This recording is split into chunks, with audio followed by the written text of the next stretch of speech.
Good evening. Good evening. Welcome back, everyone. Thank you for joining us. I'm waiting for a few people to come on in, and actually, I'm going to be just monitoring some chats and make sure we have the right people on camera. We know we have some supporters that's going to be joining us tonight. But in the meantime, so thank you everyone for joining us. My name is Donna Morgan, and I am the host of Caribbean Diaspora Vibez. I'm also the president of Women of Culture Incorporated and Caribbean American Diaspora, life coach and real estate broker. Tonight, we wanted to share journeys. Tonight, we present to you our Still We Rise Against Cancer outreach. This is a collaboration with outreach partners, cancer outreach partners in the Caribbean, who we hope can also, jump on at the end to give us a snippet about their organization and them recognizing, the amazing women that's on tonight. So we're going to start actually by just telling you who we have tonight. We're going to hear from Shavonnya Marshall, who is a breast cancer survivor in the Bahamas. We'll hear from Denise Wilson Adams, who's a breast cancer survivor in Bermuda. We'll hear from Sharron. Sharron, I'm not even going to try to chop up your name. I'll let you tell us your name, who is ovarian cancer survivor in Guyana. We'll hear from Charlene, Roberts-St.John, uterine cancer survivor from Trinidad and Tobago. And of course, Tanishia Simpson, who's a breast cancer survivor here in the US with Jamaican heritage. So thank you everyone for joining us. We are live on Facebook. We want to start off. So tonight, each woman will have 10 to 15 minutes. We say 15 as a max, but we want you to be comfortable. So you'll have 10 to 15 minutes, and you're going to just share with us. You'll just say who you are, a brief intro, and your journey with cancer. When were you diagnosed? What did you do, or what are you doing?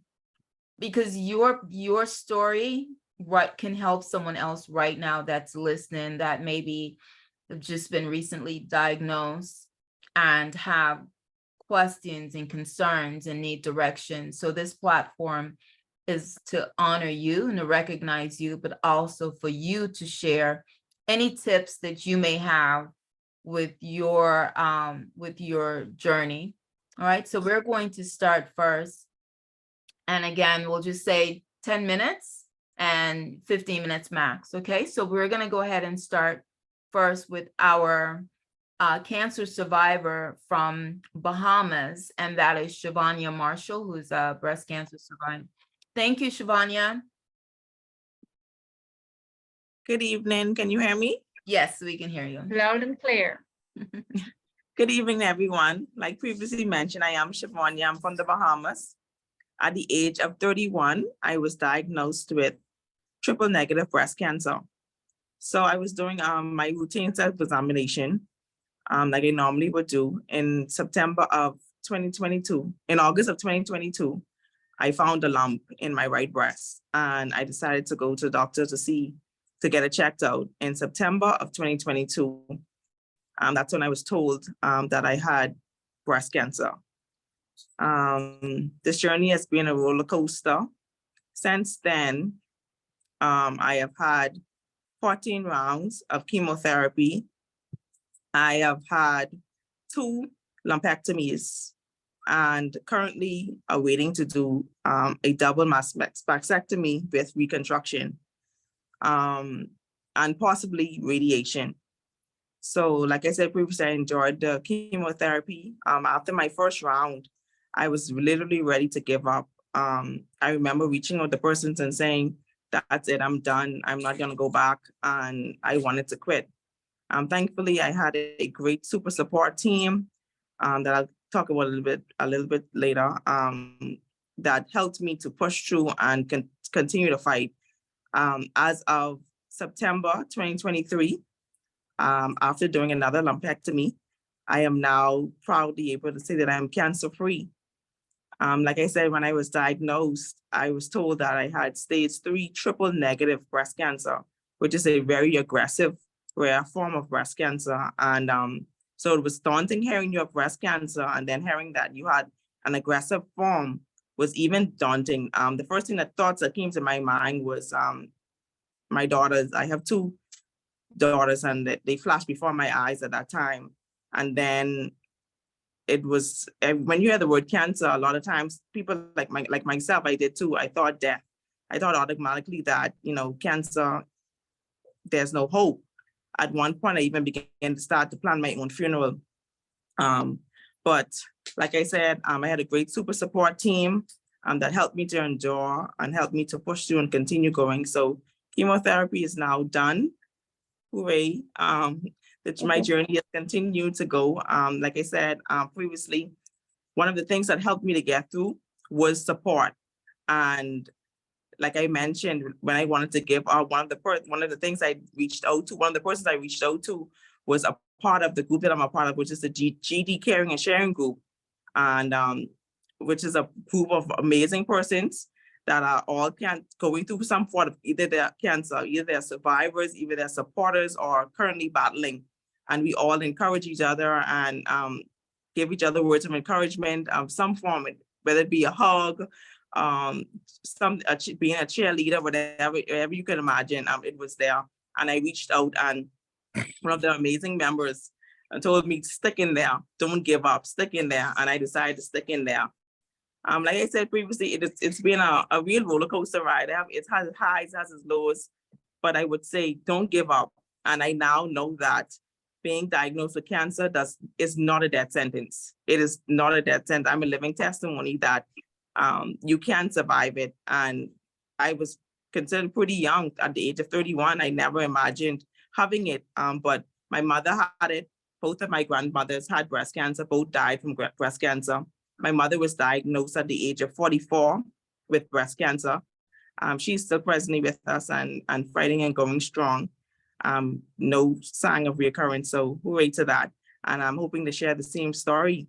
So my words to anyone that's just newly diagnosed, don't give up. Go ahead, get support matters. Support is definitely something that keeps you going. It helped me tremendously. I don't think I would be sitting here today if I didn't have this support team that I had, and people surrounding me with positivity and not going on Google. I think that was one of my worst things. Advice I can give: do not stay on Google, because I remember getting diagnosed and going on Google, and Google told me I was about to die in 2 months. So I would say definitely stay off Dr. Google as much as possible, and try to receive correct information, whether it be a doctor's, and like I said, persons who have already previously went through, they can definitely assist and help. And don't give up. Don't give up. So many things have now come out where so many different medications that is now out to assist in the fight.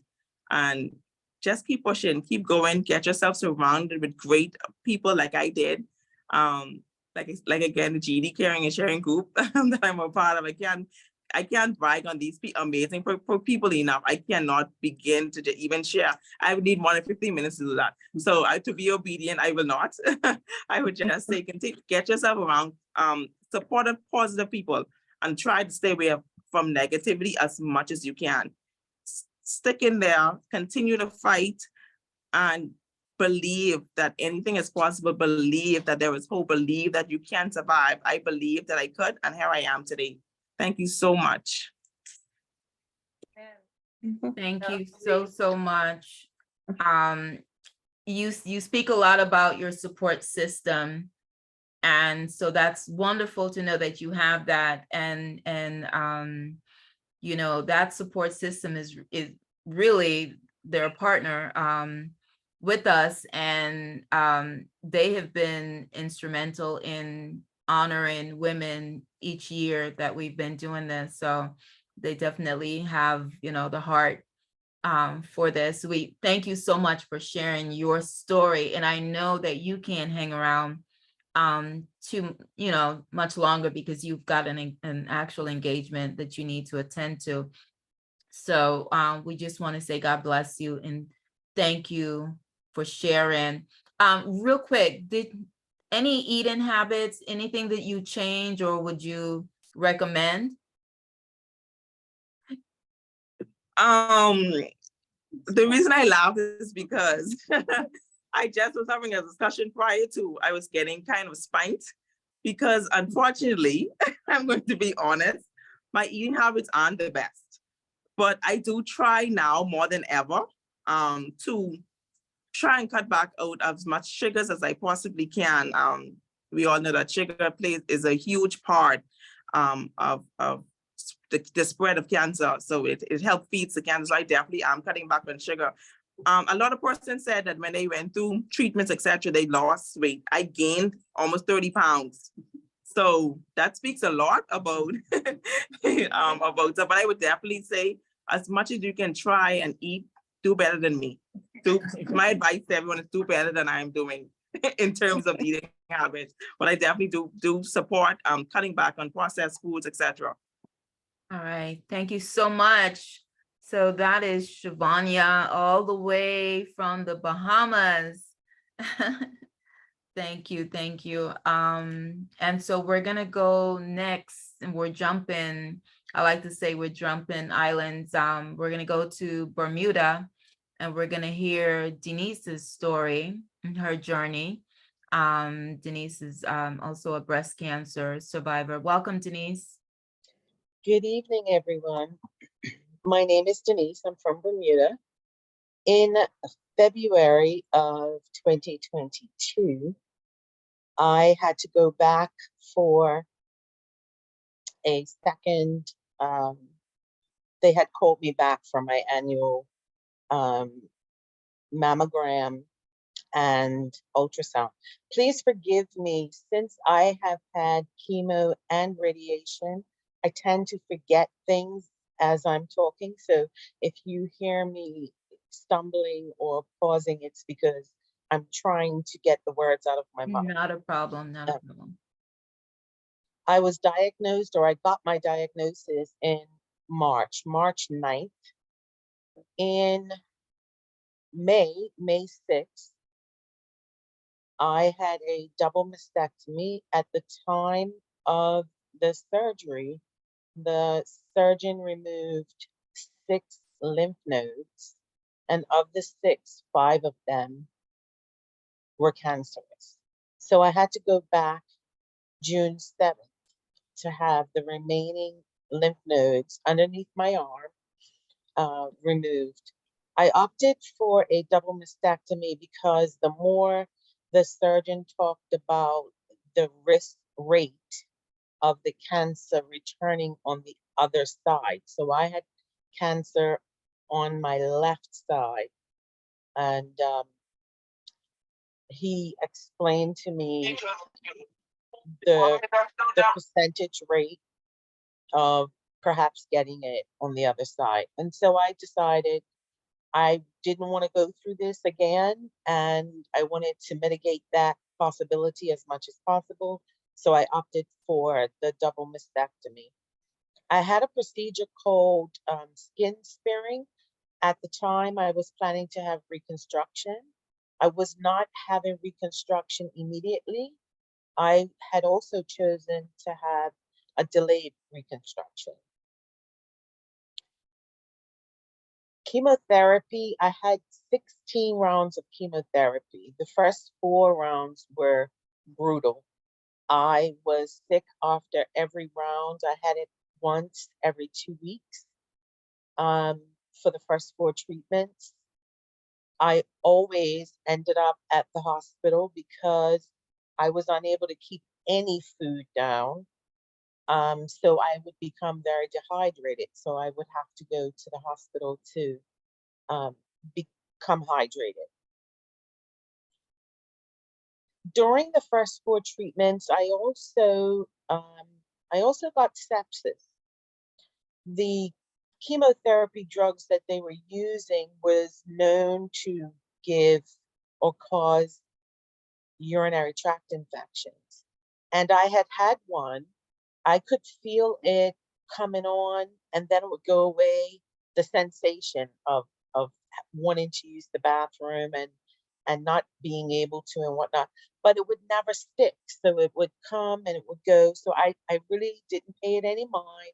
I thought that, okay, this is just one of the side effects. But that ultimately caused sepsis. So I had sepsis, a urinary tract infection. I also had a bladder and kidney infection. I was admitted into the hospital. Was in the hospital for that for approximately 9 days. I came out of the hospital on the 9th day at 1 o'clock in the afternoon. And at 10:30 that night, I was en route back to the hospital. I had had a heart attack. Within 90 minutes of being in the emergency room, I had a second heart attack. I listened to Shavonnya say that, in her thoughts initially was about death. I often say now that I was supposed to be dead. There was so much that was happening with me that I felt like I should have been dead, but God, through his grace and his mercy, I'm still here today. I also had radiology. So I had a month of radiology. That was kind of brutal as well. I had the discoloration. I still have the discoloration. One of the things that have actually changed since my initial surgery is that I'm no longer opting to get reconstruction. I figure I have been walking around breastless for 18 months. I have no shame, no body shame or anything like that. And to be honest, I don't want to go through another major surgery. I'm 56 years old. I just don't want to have to deal with being off from work, the healing and all of that. So I'm no longer going to have the reconstruction. If I could speak to someone that is currently going through treatment, I would say, like Shavonnya said, don't give up. During my journey, I was very, very positive. I have no idea how or why I was as positive as I was. If anything, I was consoling my support system versus the other way around. And I'm thankful for that. And I think that that in part played a huge role in me coming out of this thing alive. I honestly believe that. To those women that do not have any kind of breast cancer or anything like that, my recommendation to you would be 2 things. Have your annual visits, get your breasts checked, get the mammograms, do everything you can to detect if there's anything early, because early detection is key. The other thing that I would suggest is that when you go to your GP, your doctors, get them to show you how to do self-exams. I was just 1 inch. I did self-exams, but I didn't have my arm back just 1 inch. And because of that, I didn't feel the lump. And so, and the other thing is that I didn't know what I was feeling for. I knew I was feeling for a lump, but I didn't really know what that felt like. So yeah, I would say 2 things. make sure you get your annual tests done, and ask your doctors to show you exactly how to do your self-examinations and to do self-examinations. Before I get off, I just want to say, along with my personal support system, I also had the support system of an organization called PALS in Bermuda. They were a godsend. They gave me a nurse. So I had a nurse at my disposal. They arranged transportation for me to get to and from my treatment. They've been a listening ear if I've ever wanted to talk. Even now, my original house nurse, she comes and she flushes my port because I still have my port in. They're just amazing. I've always known about them, but I never knew to what extent they were involved in people's lives in Bermuda. So a big shout out to PALS. Like I said, they're a godsend. And that's my story. Thank you so much, Denise. And yes, I'm sure we have maybe one or two representatives from PALS, PALS Cancer Care in Bermuda, that will tell us about their organization. The name, before I forget, GD Karen, Sharron Cancer Support Group is our outreach partner out of the Bahamas, and PALS Cancer Care in Bermuda, of course, is our Bermuda partner. So again, our partners are instrumental in just reaching in their membership and saying, hey, I've got someone that, would love to share their story this year. And that is how we were able to have this global or Caribbean American link up, as we call it, for cancer outreach. And so, yes, teamwork makes the dream work, right? That's what we say. But it's wonderful to hear our partners, how you ladies are just mentioning how important and how instrumental they are in your everyday lives. So I really appreciate that. And I'm sure they appreciate you for mentioning that.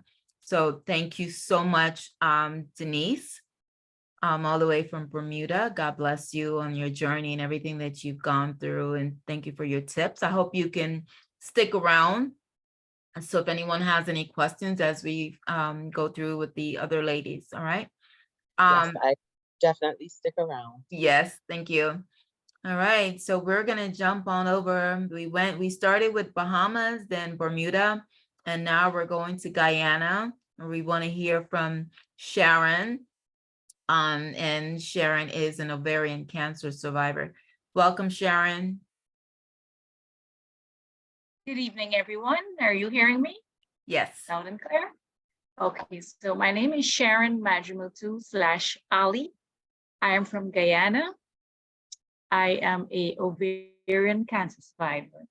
I'm a mother of 3 beautiful children and a member of the Guyana Cancer Foundation. In the year 2016, I was diagnosed with ovarian cancer, stage 3C.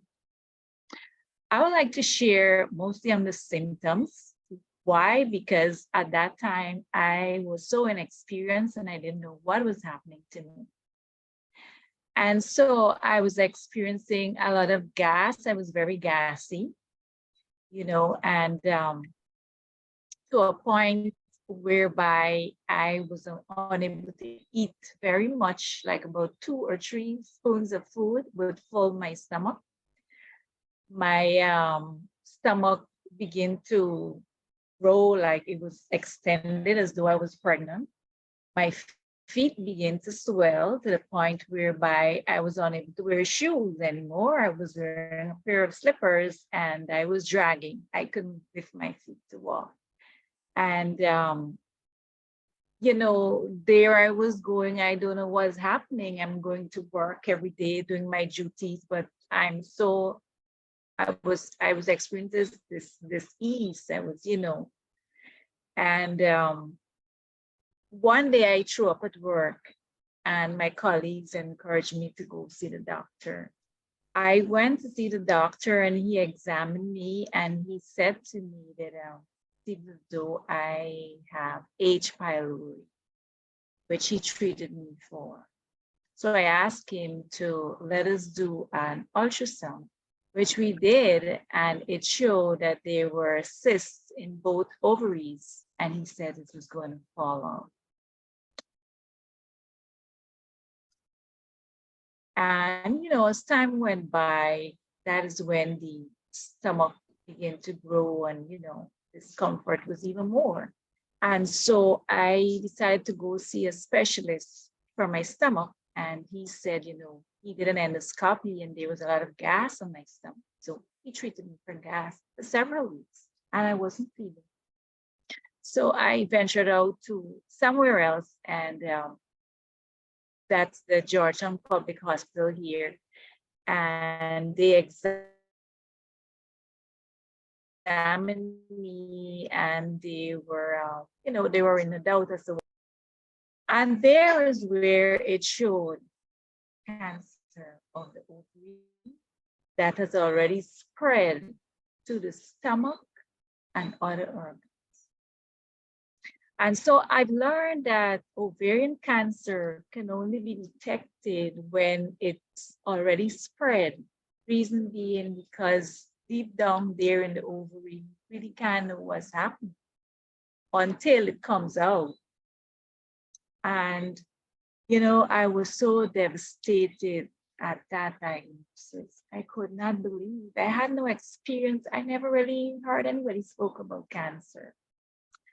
And so my thoughts of my children, you know, having to leave them, because at that time I was advised to, you know, go to the US if I can to get, you know, better treatment there. And it was heartbroken to leave my children.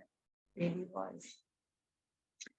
Anyhow, with support of friends and family, you know, my eldest daughter said to me,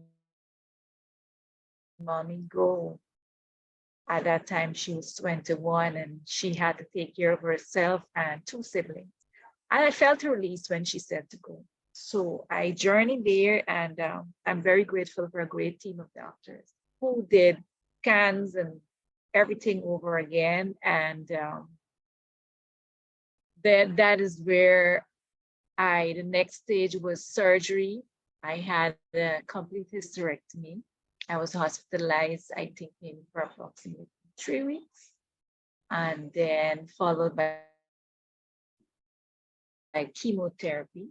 The chemotherapy was 6 sessions, and after every session, I was so sick. I was so sick. Oh my goodness.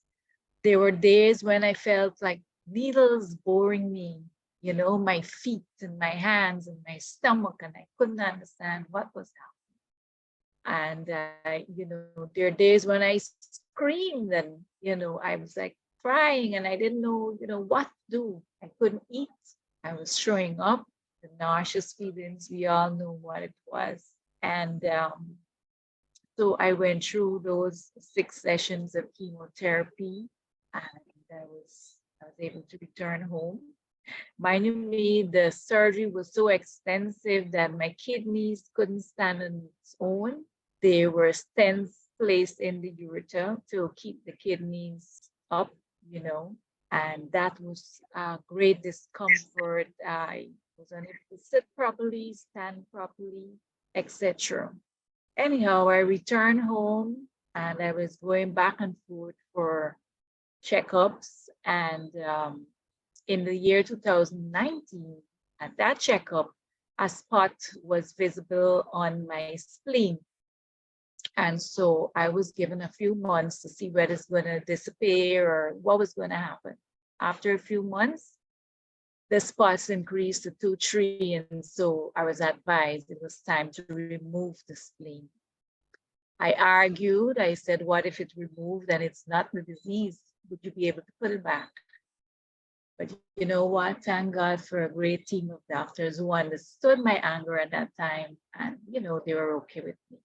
So my spleen was removed and surgery again, pain, etc., etc. And the next step was chemotherapy. I did not take chemotherapy. Came home and I decided that, you know what, I'm going to pay attention to my diet and etc., etc. And then so I was going, and I was here home in Guyana doing checkups too.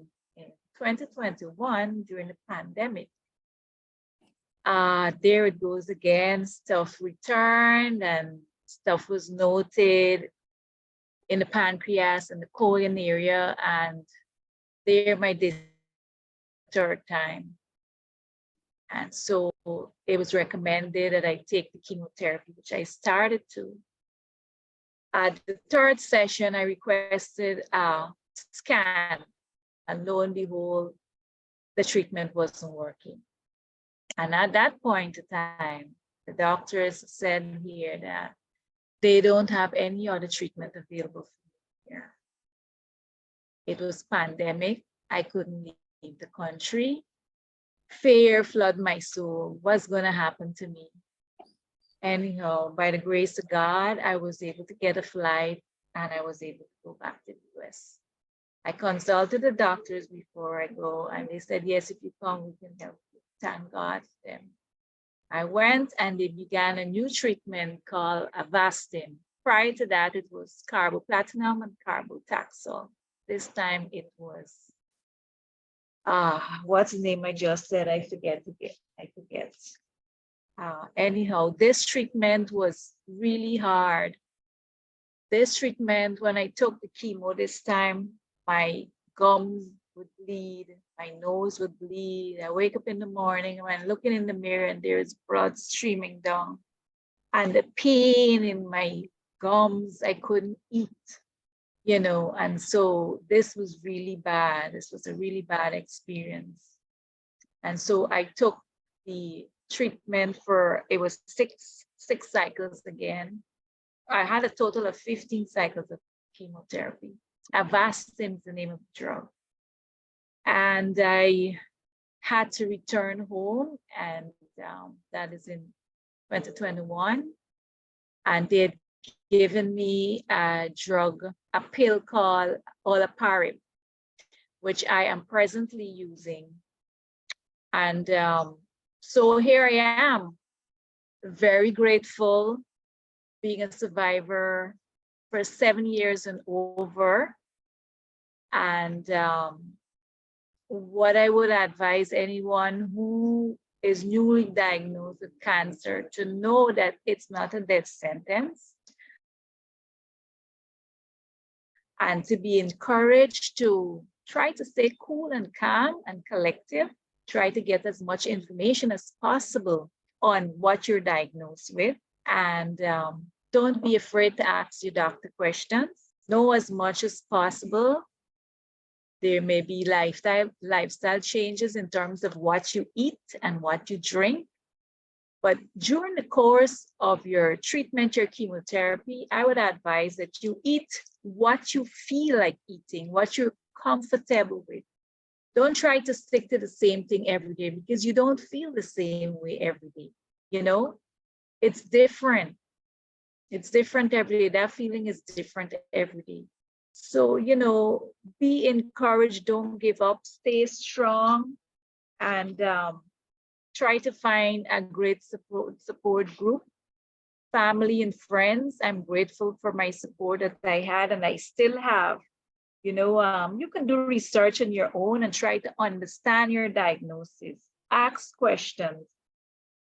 And like I say, eat what is comfortable. Stay positive. I was being lifted up in prayers. My church members, I'm grateful for them. And you know, my meaning of cancer is I split the word in two. cancer, C-A-N.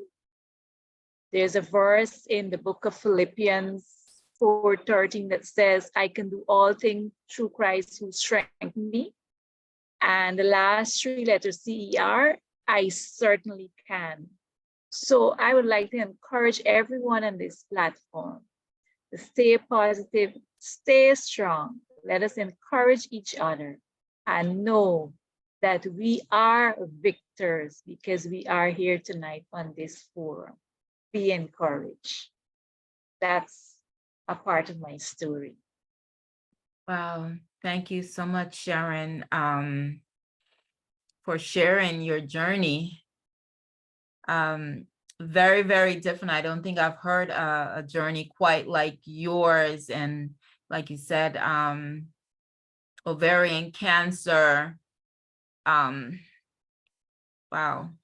I don't think, I think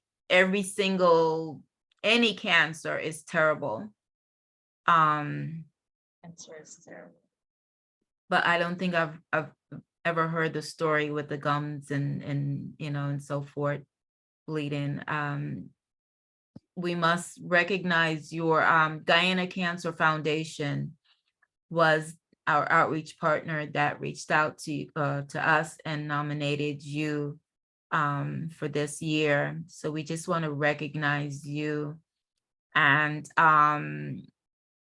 just you being brave enough to come on to share your pain, and your pain is now purpose. And with all of you ladies, pretty much that's what's happening right now. Your pain is now your purpose.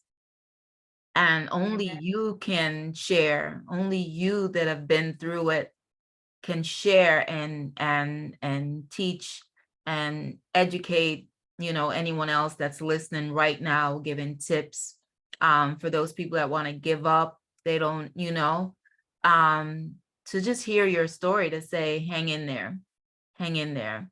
And finding the support group. I've been, you know, I keep hearing that.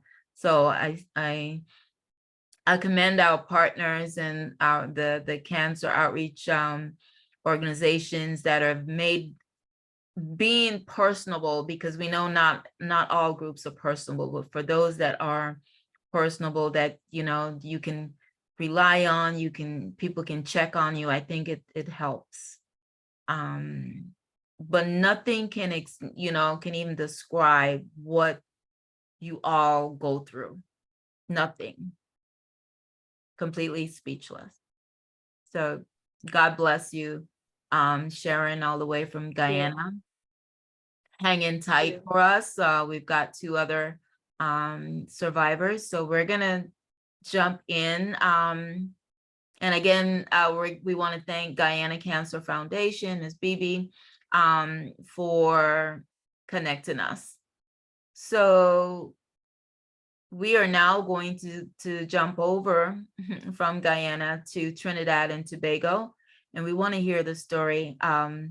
Charlene Roberts-St.John, who is a uterine cancer survivor, and Charlene is driving, she's stuck in traffic. You know, I always hear about that traffic in Trinidad. And she is stuck, but she pulled over safely to the side of the road to share her story. So thank you, Charlene. Welcome. Thank you, and good evening to everybody. So it's a pleasure to be here amongst these wonderful ladies, to hear their experiences and to even share my story.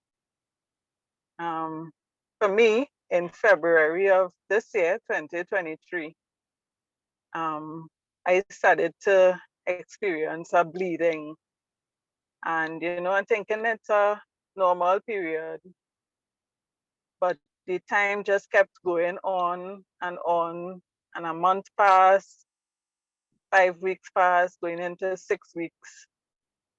And at this point, it started to get to me. So putting all aside, I decided to call my gynecologist for her to check and see what's happening. But in the midst of that, I started to look at Google and do some search as to what could be happening, why, you're having a bleeding continuing on and on. And some of the results on Google started to put a fear in me and worry. And sometimes I would just be crying and God, what's going on? So eventually I got to see her and she did her checks and stuff, and she too was worried. But I guess she would have had her suspicions of what was happening. So she gave me some medication, which was supposed to stop the bleeding, but it didn't. And she decided to do a DNC to get a sample to have that sample checked. And this was done in April. And 2 weeks later, we got the results and she called me into her office. And from the time she said, you and your husband to come in, my heart dropped. And I was saying, exactly what I read. I hope it's not that she's going to tell me, but I know that's what she's going to tell us.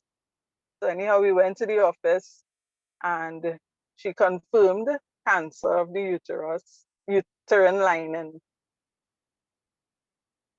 I mean, at that point in time, I got scared. I was worried. Different thoughts coming to me. And following that visit and her telling us that, going home and just thinking about it, and as one of the ladies mentioned before, you're going to die, it's a death sentence. And I started to think how much more years I might have and how I should live out those years. But then she sent me to have a CT scan done to have knowledge of the stage and how far if it has spread to anywhere else. And we got that results a week after. And thank God there was no spread. So I just started to give God praise and thanks for that.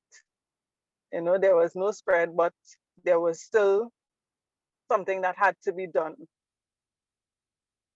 So going into the clinics and the doctor start sharing about the procedure that has to be done, which would be a complete hysterectomy as well.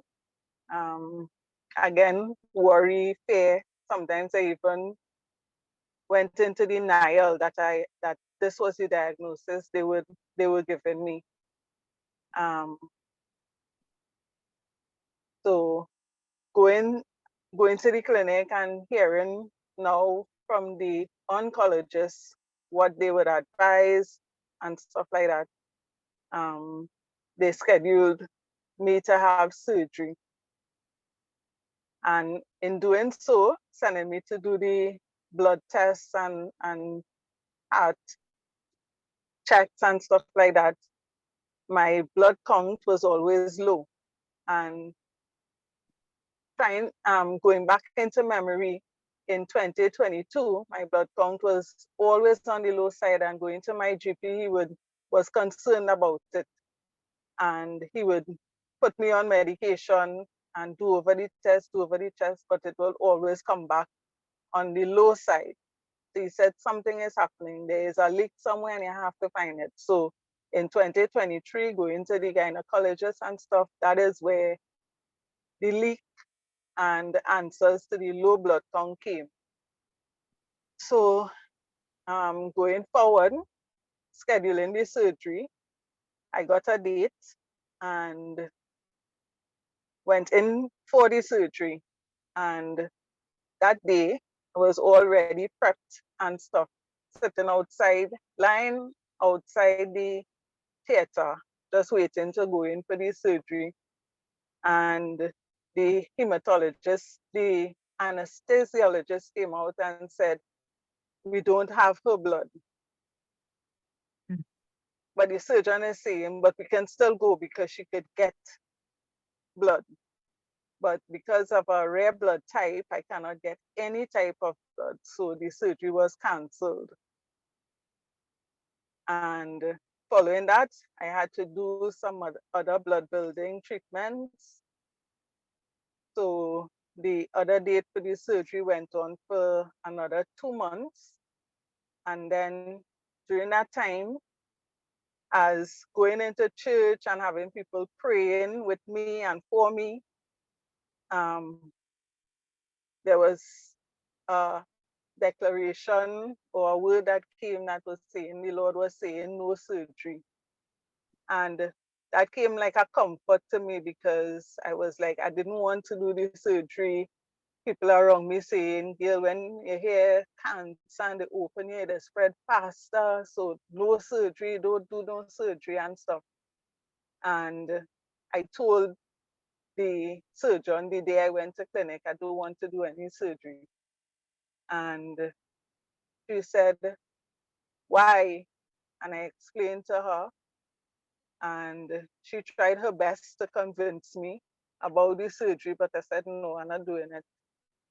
But even after that, when I left the clinic and I'm praying, I'm asking God to direct me still, even though I told her, no, Lord, I want you to direct me. So if it is I have to do the surgery, the head surgeon is going to call. And the Friday night, the head surgeon did call and say he want to speak to myself and my husband concerning the surgery. And we had to go and see him the next week.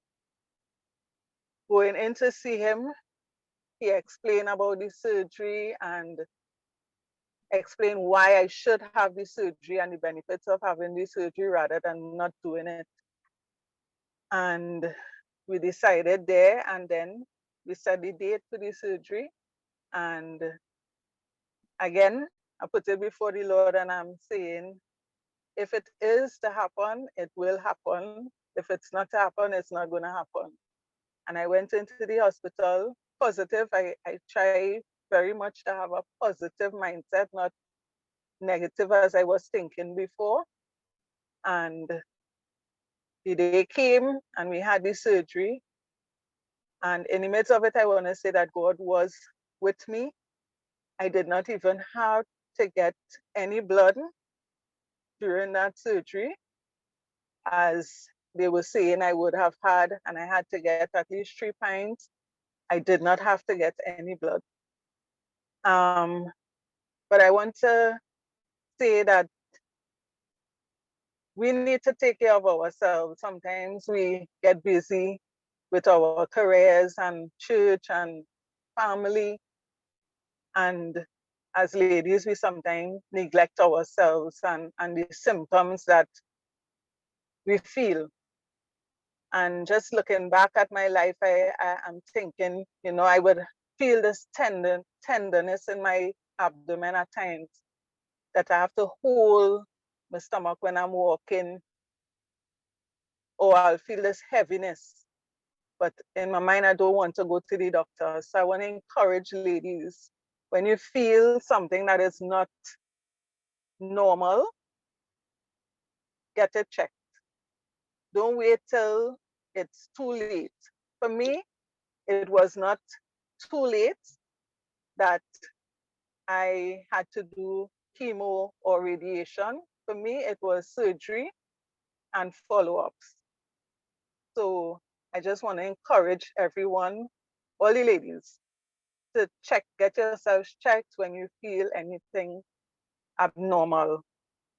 And I want to thank God for a support team as well, my husband, my sisters, my church family, and for people just standing in the gap, my co-workers who would stand in the gap for me, praying and encouraging. So also a good support team will keep you going as well. So I thank God for that. And but that's my journey in a nutshell. So I just want to thank God for this opportunity and even to share with other ladies to just take care. Yeah. Thank you so much. Thank you so much. Charlene was referred to us by Reverend Stacy Beckles, who is one of our partners and underground ambassadors for Women of Culture Incorporated. And, she reached out to Charlene and we gave her some time to think about it. And she came back and said, yes, she will share.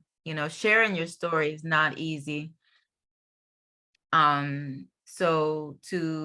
when you know that you're sharing for a purpose, you're sharing so that you can uplift someone else. This is no longer about you. You're sharing so you can encourage someone else that's just received the news and maybe just devastated, or a family member to even say, how do I deal with this situation now for a loved one? So God uses us and if we allow it, because sometimes we don't allow it, but if we allow it and with time, because it does take time also for you to be able to want to share this information. So we just say, God bless, and we give thanks for you all having the strength and the courage to use your story to say, to let that man or woman know you can do it, hang in there. It's tough. It's tough, it's rough. Get support system, but you can do it. Find loved ones, have your me time with God, but find your support, to be there with you. Thank you, Charlene, all the way from Trinidad and Tobago. Our last honoree tonight is Tanishia Simpson, and who is here in Florida, but Jamaican heritage. So we've got on the flyer, you see we had both Jamaica and US representation there. Tanishia is a breast cancer survivor, and we just want to say welcome as we wrap up with our last honoree. Welcome, Tanishia.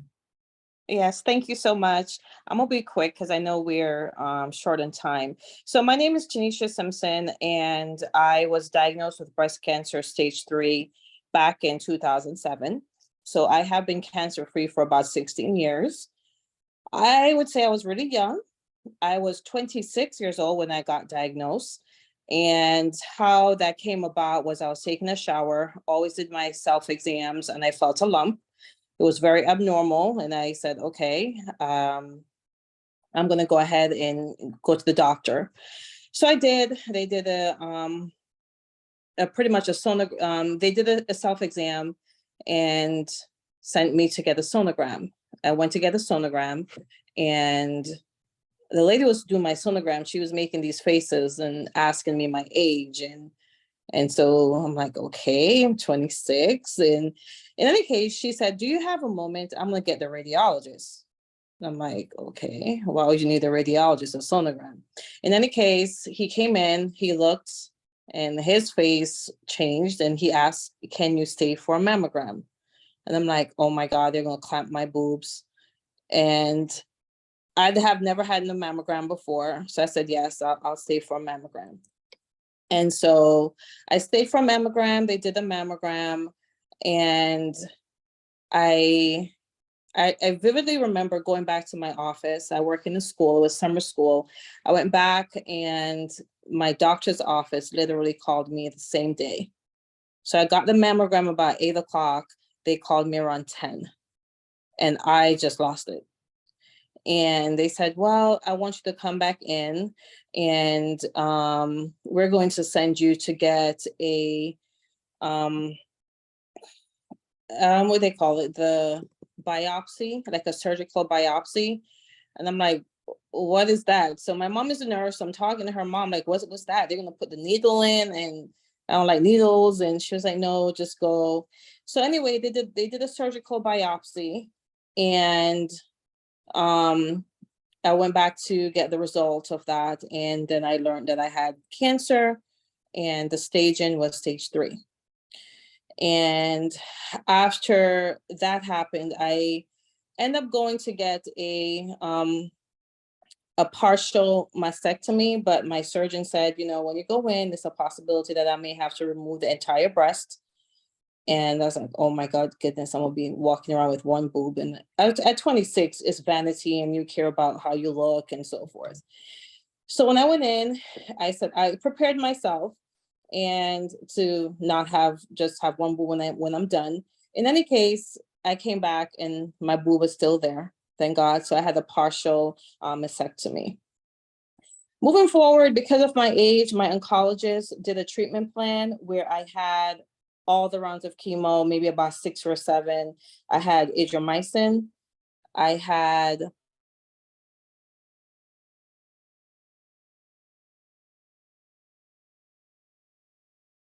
Tanisha, I think you're muted.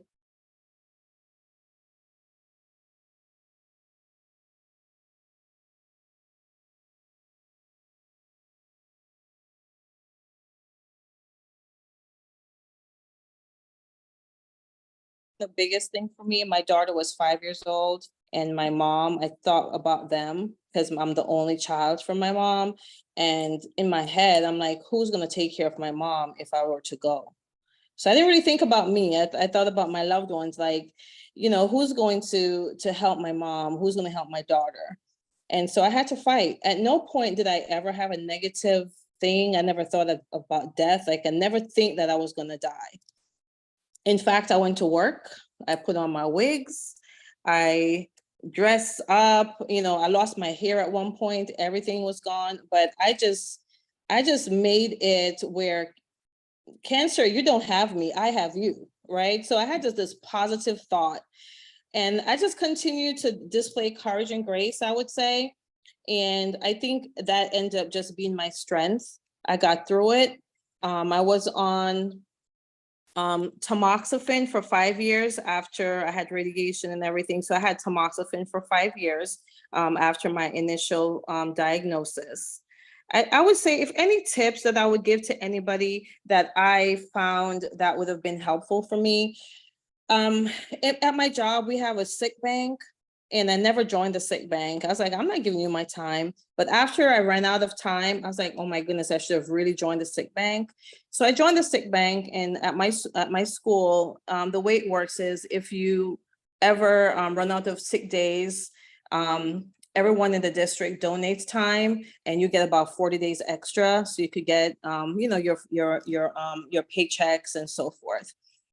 I also would recommend disability, short-term and long-term disability. Just, I think when you're going through cancer, and if you don't have enough funds and savings, sometimes that could be devastating, because although you have cancer, your bills are still coming. You know, they're still coming, and you know, you still have to find a way to pay. The co-pays for me were really expensive, particularly when I was getting some drugs. Some of them were $150 to help my blood count had gotten low from chemo. So some of the out-of-pocket costs, based on what insurance you have, it's a lot, and you could go through your savings really quickly. So, I mean, for tips, that's what I would say. Those folks talk about eating better and diet, but for me, the financial part, as a single mom going through that, and thank goodness I had my support system, but had I had these things in place, it would make it a little bit easier financially. So that's my story. I mean, 15 years cancer free. I'm very happy. I get my checks every year.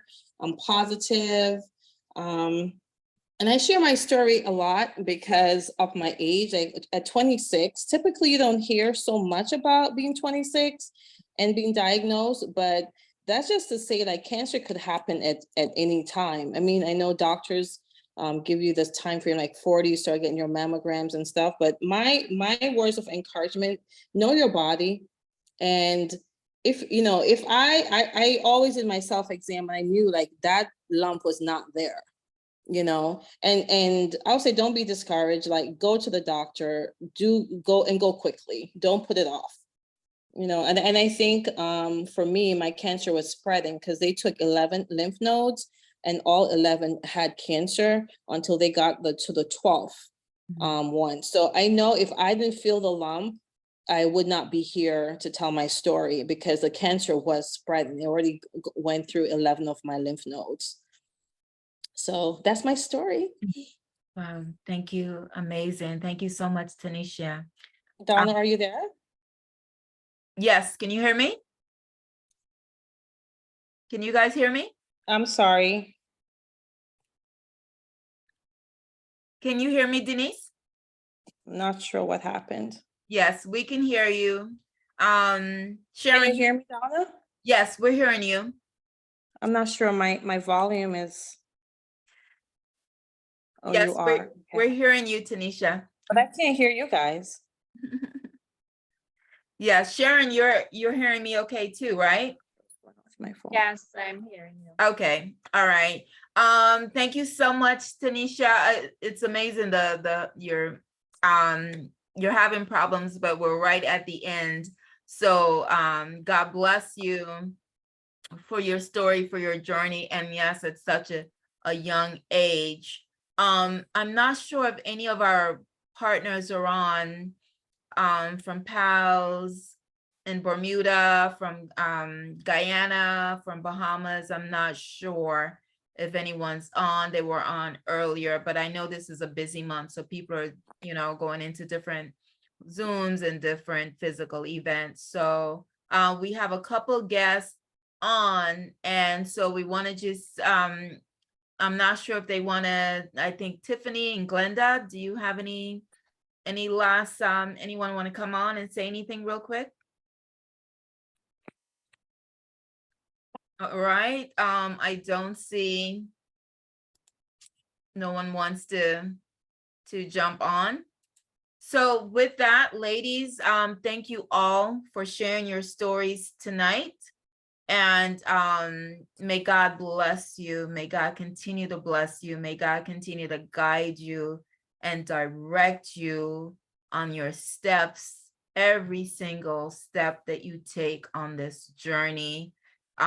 Continued blessings from your family, your support systems, financially. Tanisha made a very good point that financially, it's important also, that aspect of it, the difficulties, financial difficulties that majority will not be prepared, you know, for. So God bless you.